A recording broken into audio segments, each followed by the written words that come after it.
All right, folks, I'm back with another video. It's been a while, but here we are. Anyway, so I'm trying to make a video this time about, as a lot of people know, I like to do a barbecue contest. And I did a ton over the years, me and my partner, John. Um, and I got away from it about 7 years ago when my son started playing high school football and he became the quarterback, and so I sort of gave it up. Um, and then I got back and did 3 years ago, and just different things happened. And so this year I decided I wanted to try to get back into it on a limited basis. So I did two this year. The first one I tried to make a video, and it just, I don't know, it's hard to do a contest by yourself. Had 6 categories, the first one, and then I was alone trying to film, and so it just didn't come out. There might be some parts that I can show, but as of now, I'm going to stick with this one. So this contest I'm doing is it's called the First State Barbecue Bash. It's in Milford, Delaware, and it's the only contest in Delaware this year. So what that means is it's a Kansas City Barbecue Society sanctioned barbecue event, and it's at the Milford, Delaware Moose Lodge. And because it's the only contest in Delaware, it's what they call a win and in. So whoever wins this contest is automatically going to be invited to the Jack Daniel's World Championship to represent Delaware. So obviously, you're going to be able to tell I'm filming this after it's over. I've got some footage. I'm not sure how it's going to come out, but I'm going to try to put this together. So if you're seeing this, that means obviously I thought it was enough to throw something together. But I'm just going to try to give you an idea what it's like to do a KCBS Master Series event. And anyway, so let's get to the video, and then I will come back at the end and let you know how we did. All right.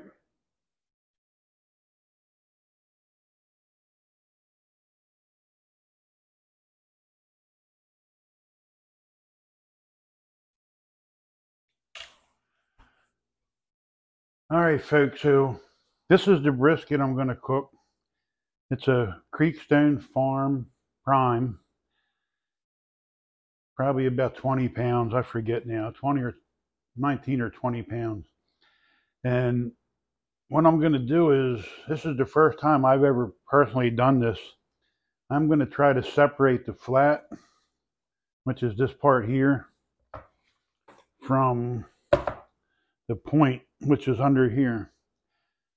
The point is the fatty part that you would get burn ends from, and the flat is where you get your slices from.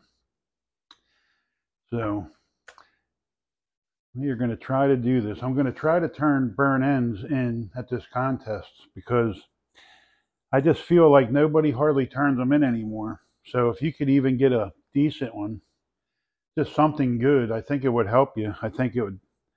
The judges don't get them much anymore, and I just think, you know, they just have a better. If they see the burn ends, they expect them. I believe they think if you're supposed to be a great barbecue cook, you should be able to make burn ends.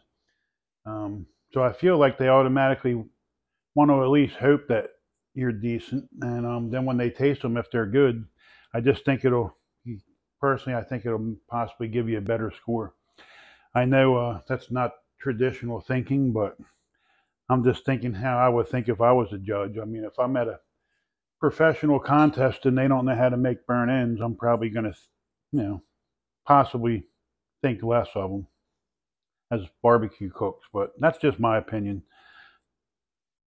So anyway, what I'm going to do is I'm going to take some of this heavy fat off just to start.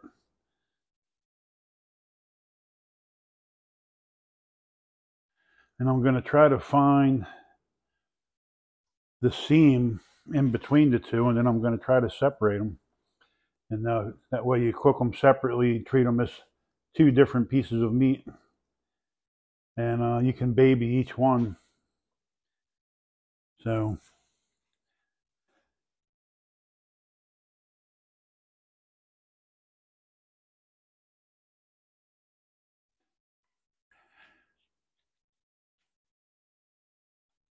I'm trying to get back into competition barbecue.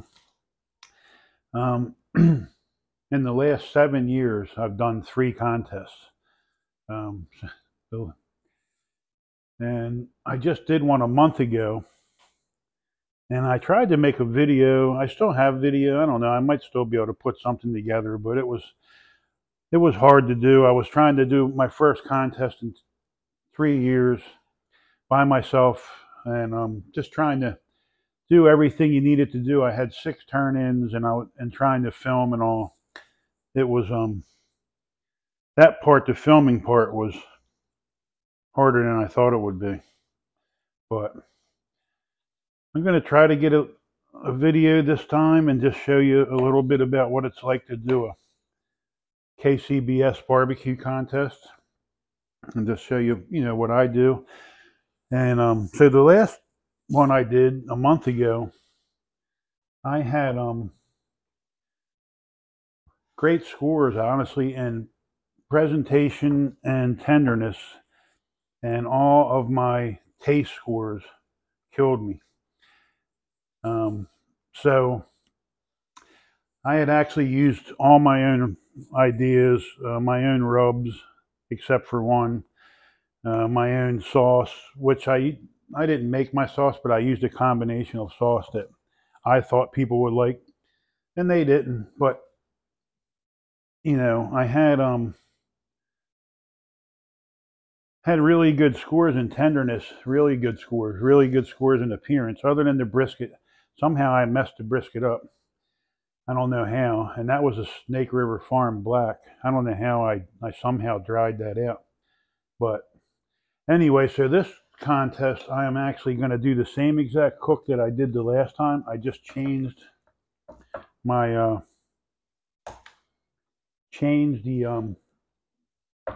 the taste stuff. I changed the rubs and the sauces to stuff that I know we've won with in the past.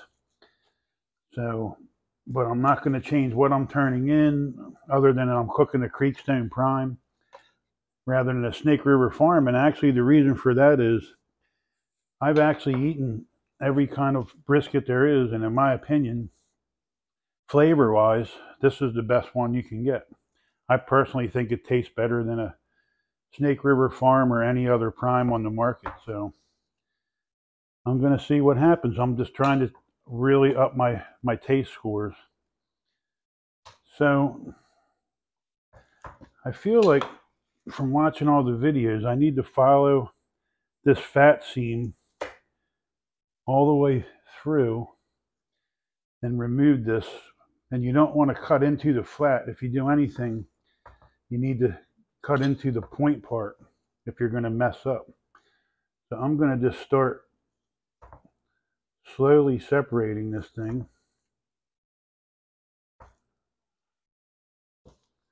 And I'm sort of having to do it away from you because of how I got to cut it, of how I'm doing it. So they claim once you get going, I mean, I've watched a million videos on it. I've just never done it. But they say once you get going, you can almost just pull it apart with your hands if you follow the seam correctly.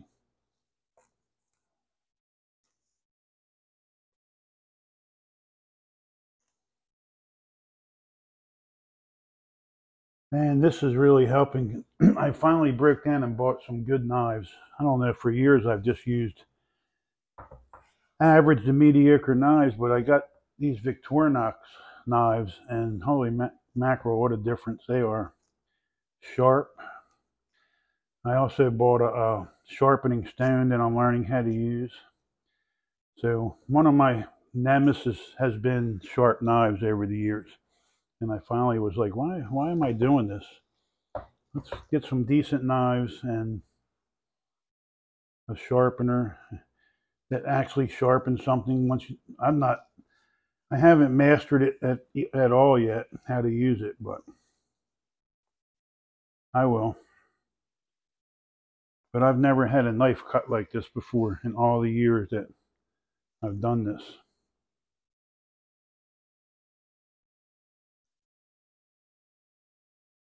And there's just following this fat seam. That's what they say. Stay down. Stay down. Don't cut into the flat. If you're going to mess up, hit this part.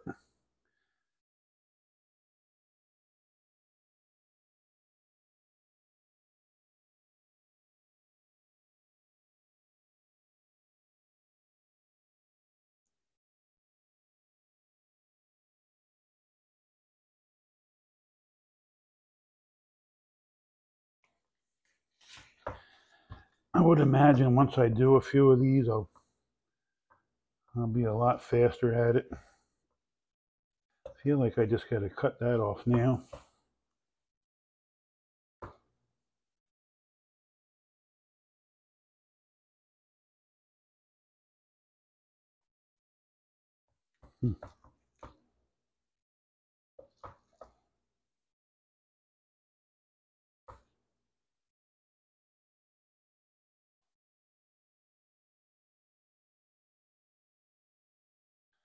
This is probably not going to be perfect.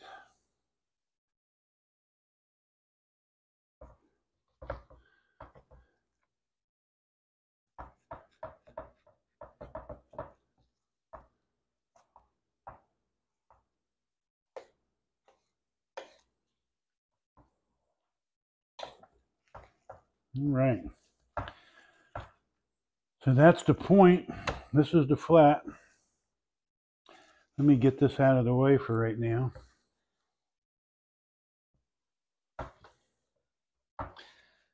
And you can see there's still some point meat on here.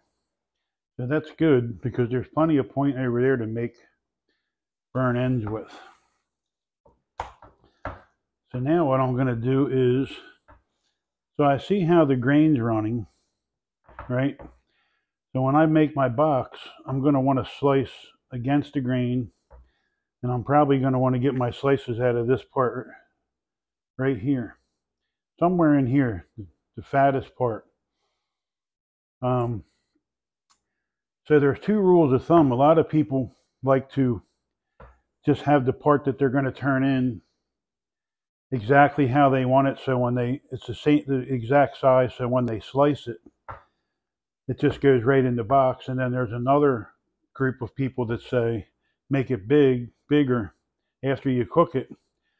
Figure out the size, cut the ends off, then slice it, because they say, you know, leave as much meat on here as possible, as you know, as much you know, surface to. The surface is going to, the moisture is going to evaporate away. So they claim that the ends, if you cut it the exact size, are going to be drier than the middle. Most judges are going to bite from the middle, but should they just be different and decide to eat from the end of the slice, they're going to get a drier bite. So why take the chance? Why not just give them all middle? So that's what I'm going with this weekend. So the first thing I'm going to do is just figure out basically where I want it. And, you know, I'm going to probably go, let's see here. I mean, that is definitely, so like I'm not going to use this. You see where the grain's running? I'm never going to turn this part in.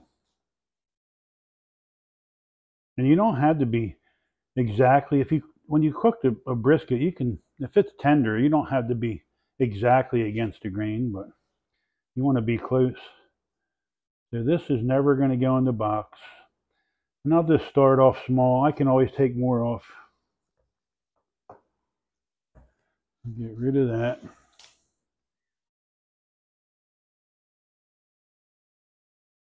I don't know. I don't have a tape measure with me or anything, but I'm going to say, looking at this, now let's just start taking off a little at a time.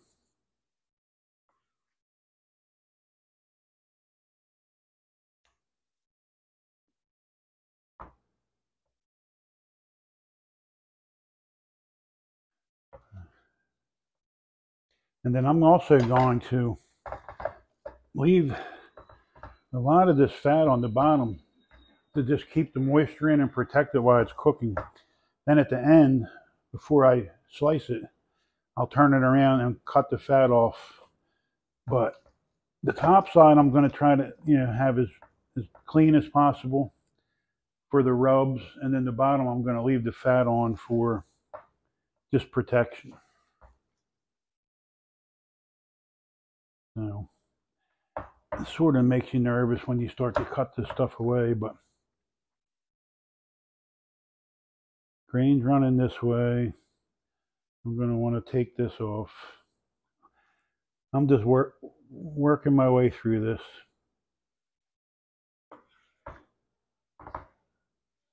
And every time I cut it, I can look underneath and see what I have.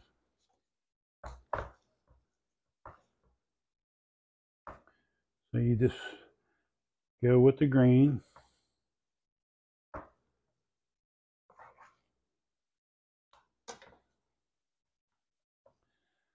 I mean, it's not too bad.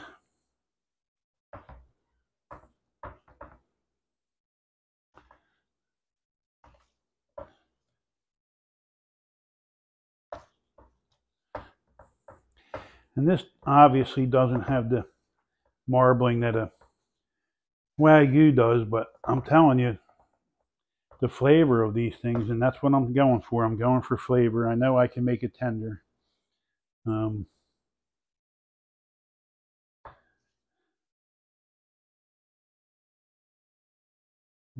Take that off.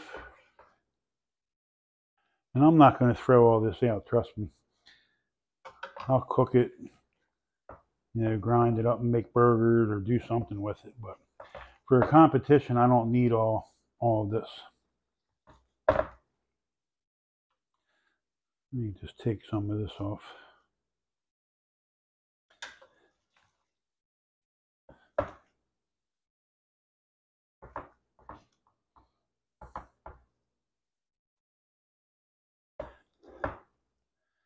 I'll probably cut some of this out, maybe some of this video, because I'm sort of just working my way through it.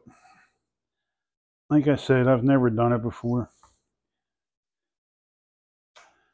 And better to take your time.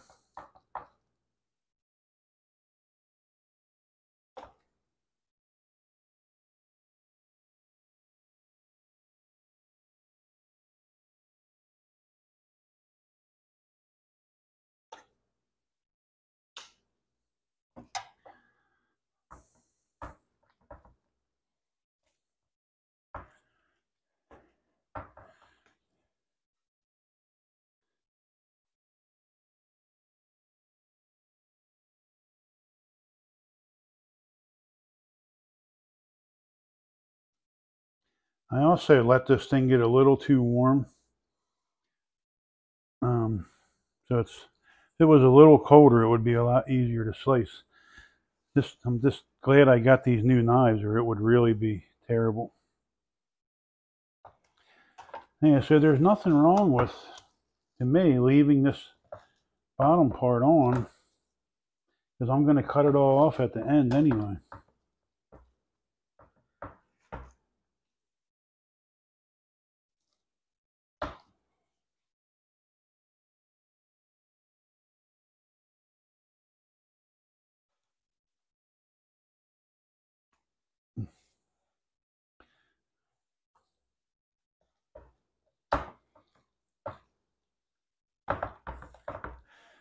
And then you want to try to get as much of this silver skin off as you can.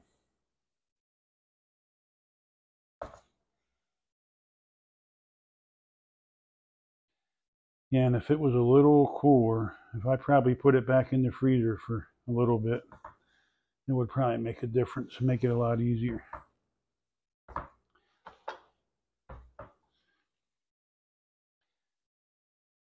I don't know why it's falling apart like that, but I think it'll be fine.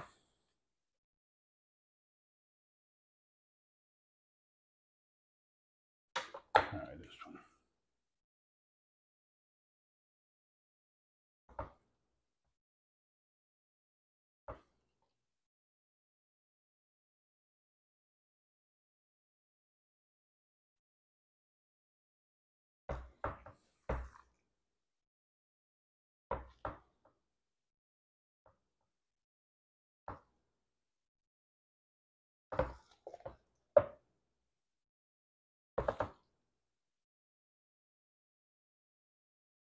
Yeah, see, you don't want that, what I just did there. You don't want any of these pockets or holes that are going to hold moisture and mess your bark up. I mean, you can almost see this seam here. For most people, this part would be perfect, but we'll see.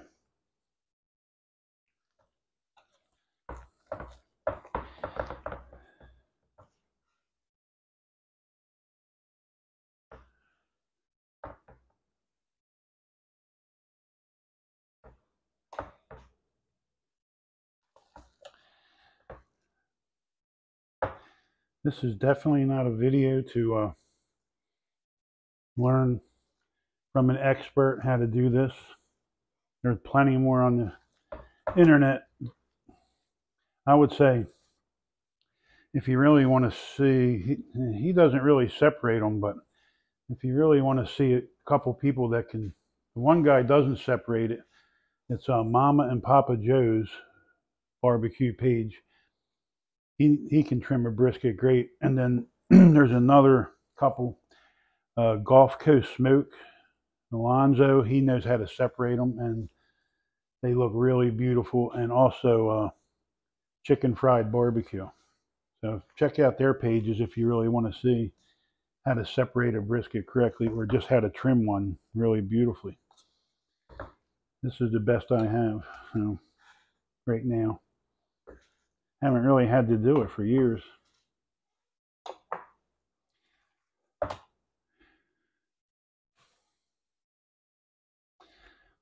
So then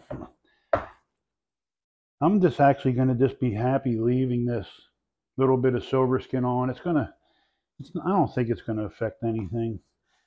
I would rather have that than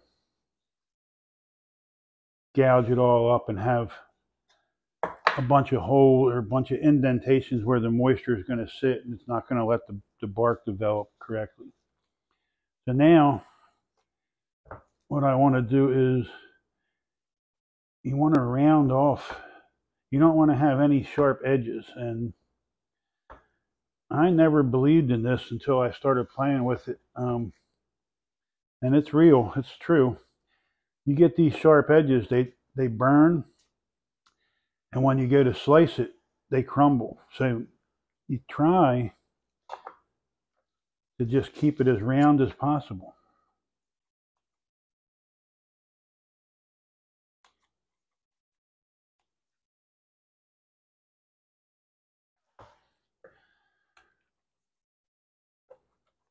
Also, a lot of stuff I'm learning, because I've seen it. I didn't really believe in different things.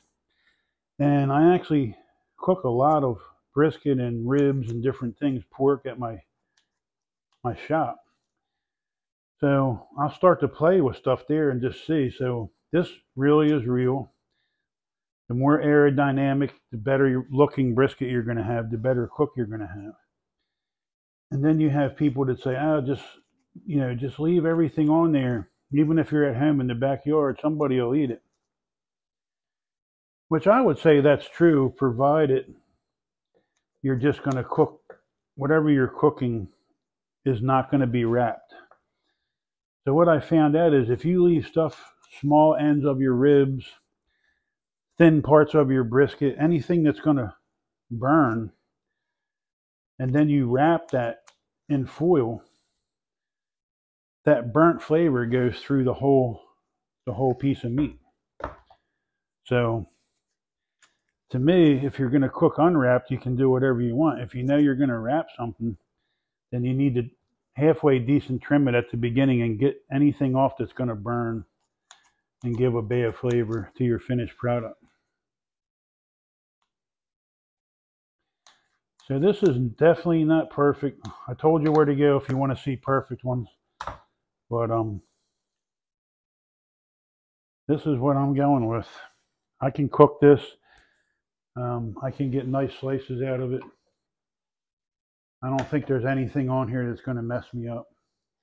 And so let me get rid of this, and then I'm going to mess with that point. Hold on one second.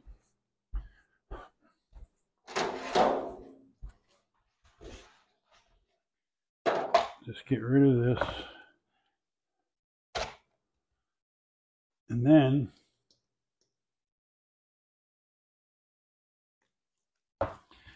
now we're going to see what we can get out of this for burnt ends.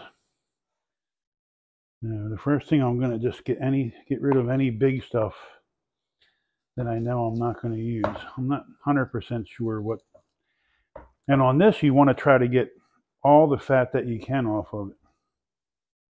You just want all meat exposed if possible. And because you're not going to be able to trim this down at the end, and the judge is not going to want to bite into a big mouthful of fat. So the trick with these burn ends is, and I'll show you, hopefully when I get this fat off, you'll be able to see. The fat that's already in the point is plenty of fat. So you don't want to leave any on the outside. And what you're hoping to do is render all that fat down to where it's either gone or what's still inside is that nice, soft, yellow, the good fat that people don't mind eating. And that's where your flavor comes from. So when you're injecting and seasoning and saucing in all your burnt ends, you don't use anywhere near as much of any of it as you would on the rest of the brisket, because this thing is so marbled that you really want your flavor to come from that. I do not sell burnt ends at my shop, so this is honestly not something that I've done a lot of over the years. So a lot of this is going to be new to me, but I think I've cooked enough in my life that I can figure it out and watch enough videos.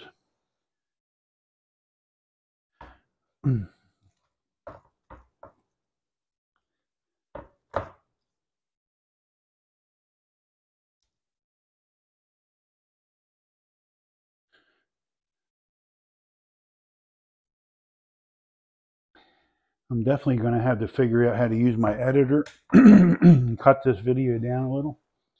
This is going to be forever. This will be a long video if this is just the first part of a whole competition video.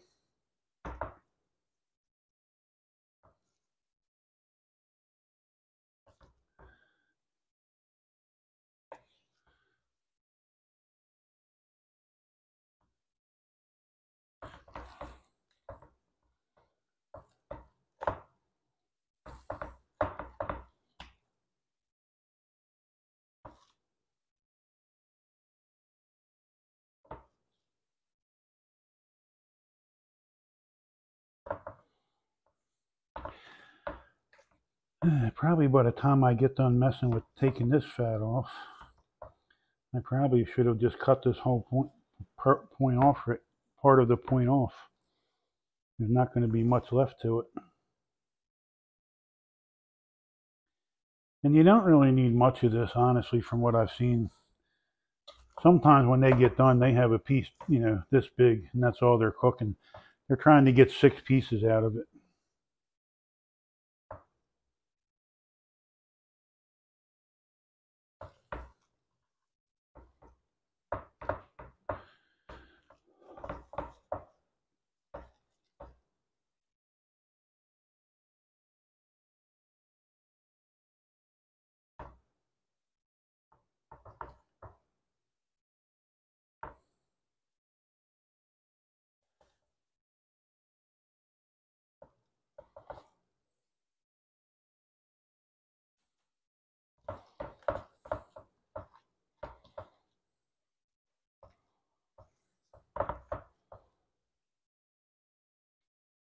And probably if I did these enough, I would know right now what to just get rid of, and I could just focus on the part that I want. I almost feel like I just need this part right here, but I don't know that till I get done taking all this fat off.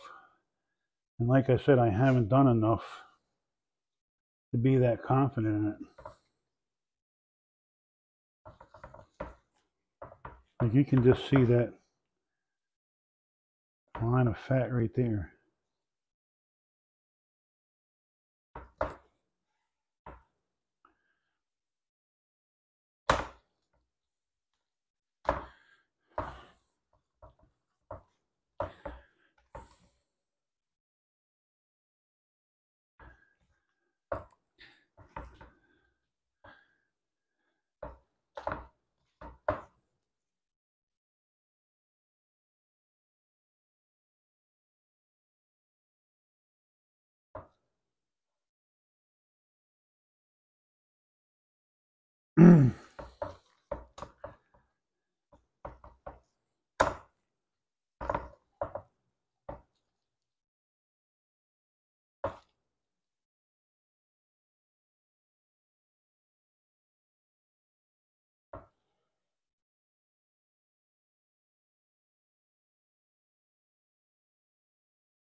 Yeah, I feel like I just need to get rid of this. Like, even that doesn't have the marbling that this does. I feel like that's what I want right here.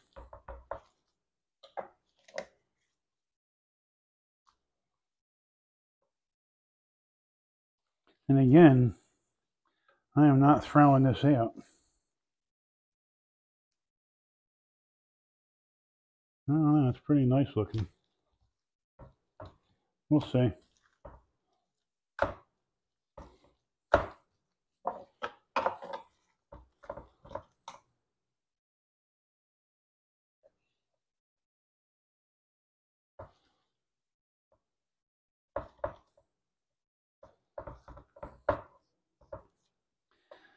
mean, again, I don't want to play with it too much because it's going to be on the smoker for the temperature I cook at, like 7 hours, maybe 8.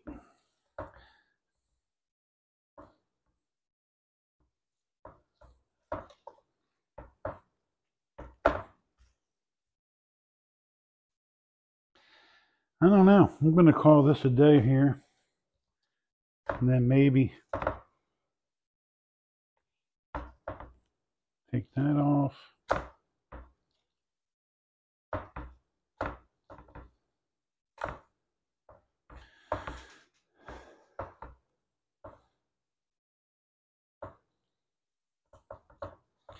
So they say you want it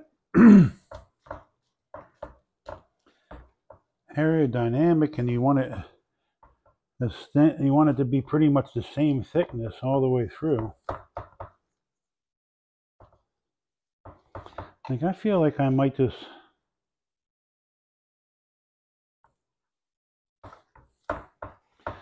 cook this one too and see which one comes out.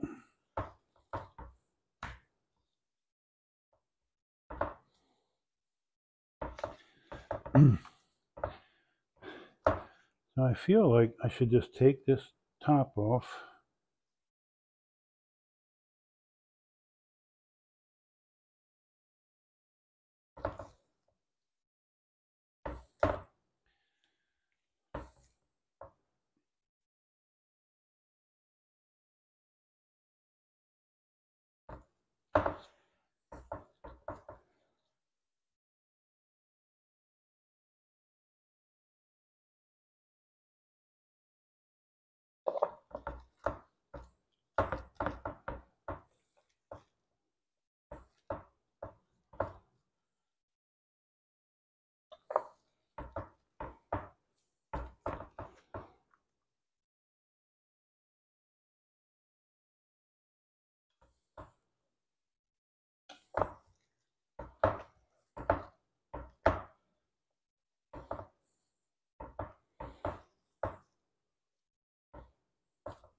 I don't know. I think I'm going to call that a day right there. So let's see here.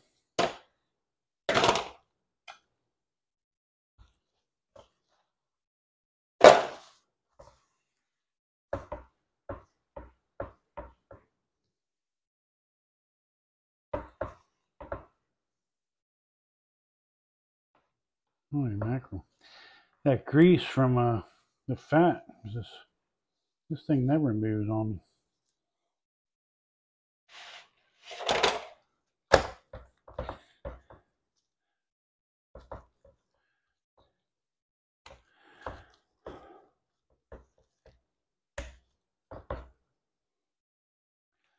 All right. So that's what we're going with right there. I'm pretty happy with it. And also, I'm not going to show you, but I have another brisket because I bought an extra one because I planned on practicing and I just never got to it because of work. Just some things that went on and I was working a lot. So I think I'm going to cut that down sort of like Myron Mixon style where it's one piece like Mama and Papa Joe. I'm going to try to do their trim on that one. And I'll have more options. This contest I'm doing is it's actually a win and in. So if I win, which is, you know, a long shot with the teams that are going to be there, but if I win, I'll go back to the Jack. So that's the whole goal of doing these contests. I mean, I like doing them, but I went to the Jack in 2017 and just want to go back. It was one of the best experiences I ever had. I just messed up the cook, and I just want to try it one more time, knowing what I know now. But anyway, that's it, and I'll be showing you some other stuff along the way too. So I didn't get a lot of footage today, but you know, here's part of the glorious part of competitions out here in the pitch dark at night, loading up for tomorrow. So there's a lot of work goes into it, but if you love it, it's worth it. Smoker's already got wood there. That box, the chicken cooker's full of wood. I've really scaled down over the years, but I can get everything in the back of this Suburban with no problem. But anyway, just figured I'd show you that.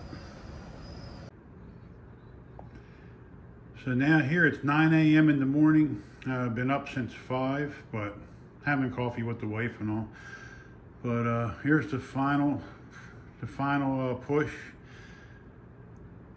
Getting everything ready, and this will all come together, and I'll be loaded up and on the road no later than 11. But this is what your kitchen looks like in the morning.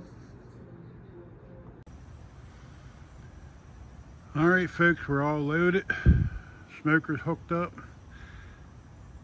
It's raining, which is fine. We have tents, and we're about to get on the road. 17 minutes behind schedule. I try to hit schedules and goals, but that was pretty good for me. 17 minutes. I always build plenty of extra time in. But anyway, we're going to get on the road. I'll see you when we get down there. So this is what we're dealing with. Rain, overcast. But the last contest I did, the weather was so perfect. Probably the best weather I ever had in over, I think, 70 contests that I've done over the years. Never had weather that nice. So this is what you get sometimes too, but still love it. This is what I love to do, and the fact that I can do it is awesome. So bring it on.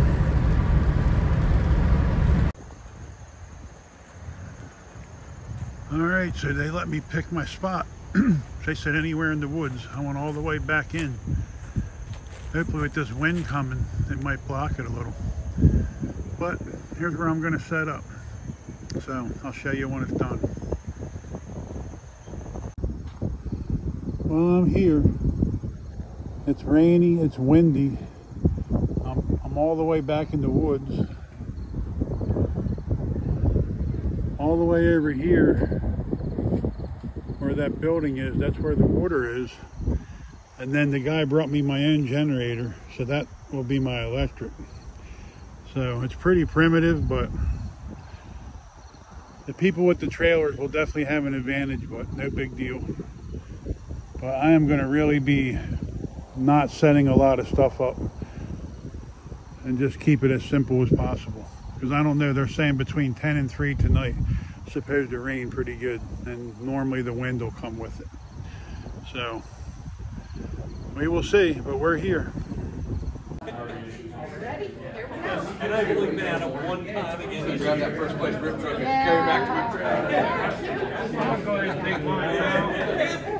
No, they're cute. All right, so we're getting the chicken ready. And what I'm using this time is the Cosmos chicken soup. And so we're mixing it up. It's a 3/4 of a cup to half a gallon of water. I'm just doing it in batches, putting it in one of these shakers, shaking it up. We're going to pour it on the chicken wings. We're going to turn in wings this weekend, and let it soak for 4 hours, and take it out, and it'll be ready to go. All right, well, we got the brisket injected, and there's the brisket, and there are the points that we're going to try to make burn ends from. And we used a Butcher's Prime brisket injection. So they're done. We'll put them in the cooler, and then later tonight I'll put the rub on them. All right, so that's the last of the injections. Got the money muscles all injected. This is the ribs. They're brining. I'm going to brine them. I was going to inject them, but this seems like I don't want to put all the holes in it, in the ribs, for the juices to run out. And went with Heath Riles pork injection. First time I've ever used it, but the injection, I tasted it, tastes awesome. So I feel like we're going to get some good results. So that's the last of the brining and the injecting, and the chicken's out of the brine, rinsed off. They're in the cooler. So last thing to do is to season some things, but I'll probably do the brisket here shortly.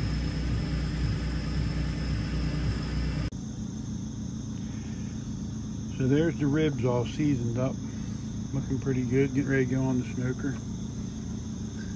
Going old school this weekend, smoking guns hot, and simmer on docks. Just trying a old school flavor profile. We will see.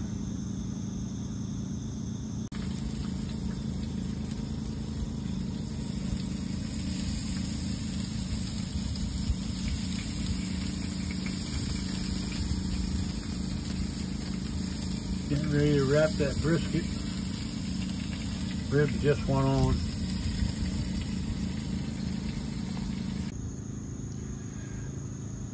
So one of the criteria you're judged on is presentation. So your meat goes in this box right here, and then you need to put a foundation of greens. You can use kale or parsley or lettuce. I'm using parsley this week.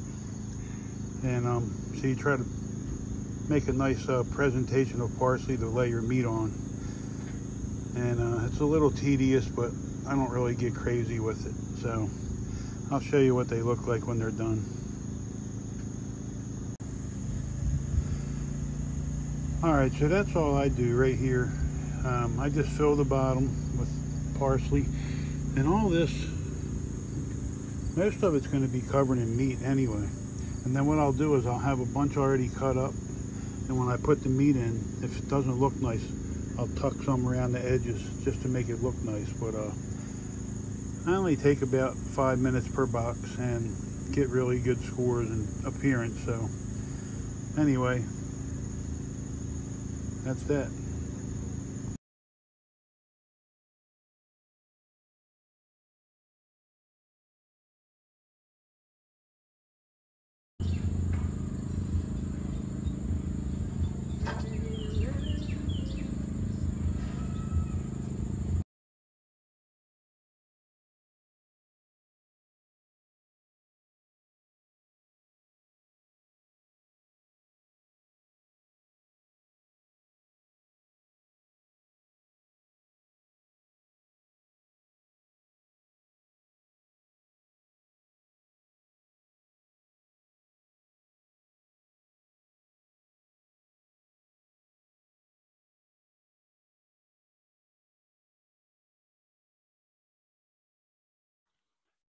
Hey folks, before I get on to the results of the contest, I just want to take a minute to thank Dave and all the volunteers for organizing this contest, and all the members of the Moose Lodge.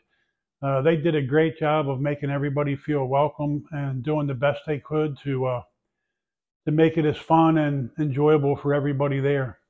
So I would say next year we need to get some more people to support this event.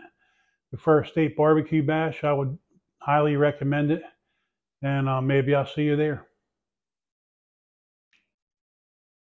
All right, folks, so I hope you liked that video. So let me tell you how we did. Let me put my glasses on, getting old. So there were 26 teams competing, and that is not a big contest at all. But I will say the field was pretty stacked. Of the top teams in the country that are trying to win the Kansas City Barbecue Society Team of the Year, right now there are 1,473 rankings. So it's from first place to 1,473, but most of those rankings have anywhere from 3 to 10 teams tied for that position. So there are way more than 1,473 teams, competing. But out of those teams, and this is for the whole, I guess, world, definitely the U.S., but KCBS goes all over the world.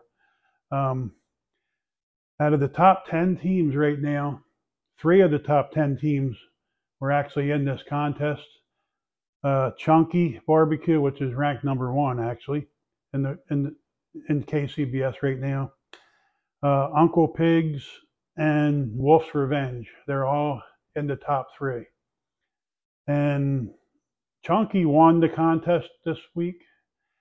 I think Uncle Pig came in 2nd, and I'm pretty sure I should look. Wolf's Revenge, I believe, came in 6th. I'm pretty sure that's where they came in. But anyway, those 3 teams took 3 of the top 10. So they're really good teams, really, and I like to go up against the best. So I was glad they were there. Also, there was a ton of other teams there that were ranked in the top probably 100 or top 50. Just a bunch of them. I don't even know all of them. Three Eyes Barbecue, Drilling and Grilling, Old Virginia Smoke, Miss Pillion Meatworks, and I'm missing a bunch, but I'm telling you, this was almost a who's who of good barbecue teams. So I was happy to be there. I didn't have the total results I wanted, but I thought I had a good cook, and I was happy with the way everything went. And how I ended up was there was 27 teams. I came in 15th. There was actually 26 teams. I came in 15th place with a total score of 675.92. The chicken was my worst category. I came in 24th place. I had a score of 155, and it just wasn't good. You probably saw the pictures. It came out dark. Some of the judges thought it was burnt. It wasn't burnt, but it did look dark. But some of my comments from the judges was look burnt, was chewy. That was one judge. Another judge said sauce was uneven and blotchy, was too salty, too tough, and too much smoke. So he or she didn't like anything, which is fine. Another judge said it was too dark, too salty, too chewy. So you're starting to get the picture. And I agree. I think the skin came out chewy, and I probably brined it too long. So I'll make some adjustments for the next time. I brined it for like 4 hours. I think I'll cut it back to 2. That should get rid of some of the saltiness. And I don't know why it came out chewy, but anyway, we'll make some adjustments on that. But that was my worst category. The second category was was pork ribs. And I had a score of 178.857 on that. And believe it or not, I had perfect scores, except, which was all 9s in taste, tenderness, and appearance, except one judge gave me an 8 in tenderness, and he put on there, he or she put on there, it was a little bit chewy and a little bit dry. So I can't complain about that, but that 1 point, in tenderness cost me from getting my first ever perfect 180 score in any category that I've ever competed in. And even with that being said, with a 178.857, which is a good enough score to win 95% of the contests out there, I came in 3rd place. 2 teams still beat me. That's how good the teams were. So I ended up getting 3rd place in ribs, which was awesome. So that was great. I'll take that. The next category was pork, which I also had a really good score in, I thought. A 173.120, which was enough for a tie for 12th place. And let's see what the judges said about that. One said it was too salty. And I think that was the only, that was the only comment I got on that. But in that category, I had 3 of the judges scored it perfect, and 2 of the judges that scores that counted scored it 988. So I had 2 988s and 3 999s, and there was also a 968, but that gets thrown out, so that one doesn't count. But so again, I was happy with that score. I mean, that tied for 12th place. In this field of teams, I mean, you got to really score high to get a walk. So nothing to be ashamed of. And then brisket, which is always my nemesis. I can cook good brisket, but when it comes to competition brisket, I don't know why. I just don't. I don't really score that great. This time I cooked a Creekstone Farm prime brisket, mainly because at New Holland I cooked a Snake River Farm, 200-hour Wagyu brisket, and still got my butt kicked. So I'm not spending that kind of money on something I don't cook all the time. I'm way more familiar with cooking this Creekstone Farm. And I honestly believe of all the briskets on the market, and I'm not just saying this to be cheap, I think of all the briskets on the market that the Creekstone Prime overall has the best flavor of any brisket out there. I don't know what they do, how they feed them, but the flavor itself of those briskets is good, is really good. So I ended up with a 168.548, which was good enough for 12th place. And those scores were just all over, everywhere from a perfect score, a 999, to a 998, which I had 2 of those, and then I had 2 987s. So again, I had, brisket's just my nemesis. I'm working on that. I feel like, some of the comments on that were too tough, which I don't think it was tough, but I'm thinking compared to some of the other ones, it was probably, who knows who was at my table, but it definitely wasn't tough, but tough to try to win a KCBS contest. Another judge said it was very satisfying, but was too tough, which he gave me a 9 in appearance, a 9 in taste, and an 8 in tenderness. So that goes to show you, a 9 in tenderness is the highest score you can get. An 8 is one notch below, and the judge said it was too tough. So that's how good you have to cook brisket at that level to do good. Another judge said it was too salty.